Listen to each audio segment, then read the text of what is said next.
All right, for case 6, we got an object on an inclined plane with friction. So right here we got an object, same thing as last time. It's on an inclined plane, but this time we got friction pulling it back a little bit.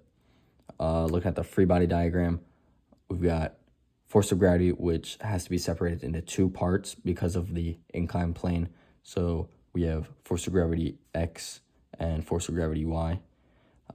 We got the normal force, which is acting opposite of force of gravity Y, and canceling that out.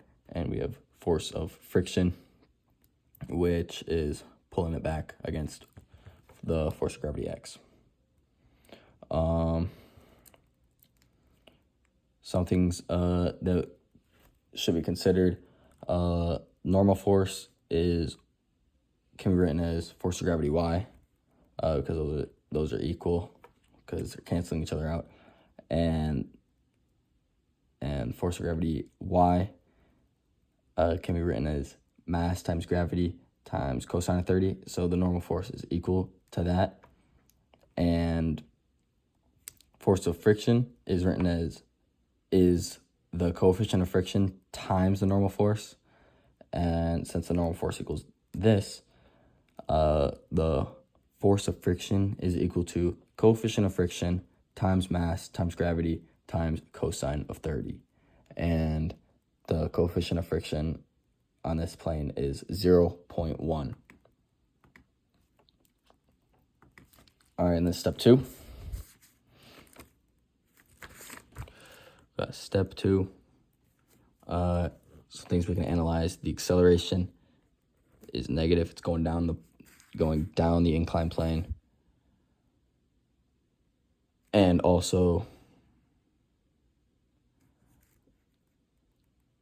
force of gravity X is negative, and that is also equal to negative mass times gravity times cosine of 30. Step 3, we're going to write our F equals ma equation. And since acceleration is negative, that's going to be negative. Step 4, we got to solve for F net by finding all the forces acting on it. And so it's going to be force of gravity X plus force of friction, because force of gravity X is pulling it down and force of friction is trying to push it back up. And so for this scenario, force of gravity is negative, force of friction is going to be positive. And then we got to equate these two together. So we got negative mass times acceleration is equal to negative force of gravity X plus force of friction.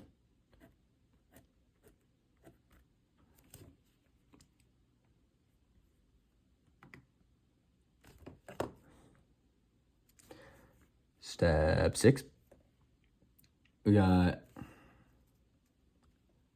we got to simplify the labels. So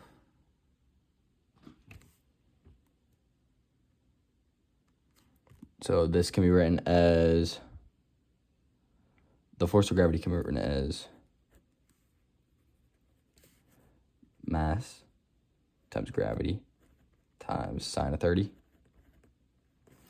And force of friction, coefficient of friction times mass times gravity times cosine of 30. And we got mass times acceleration.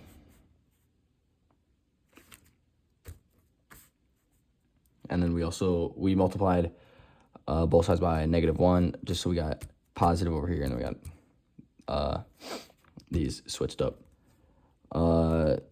Step 7, we don't really have to substitute because there's one equation. Step 8, combine like terms. Like terms are already combined right now. And then step 9, we got to simplify both sides.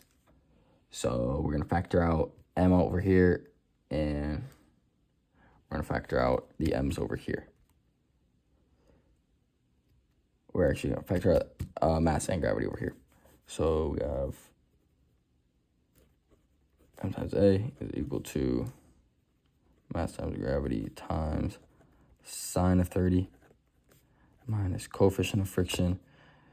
We factored out these times cosine of 30. Divide both sides by m. Cancel that out to isolate acceleration. And so acceleration is equal to gravity times sine of 30 minus coefficient of friction times cosine of 30.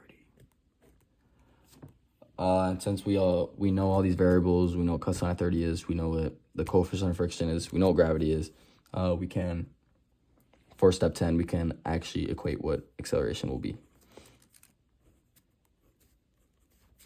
So this is gonna be this is 9.8.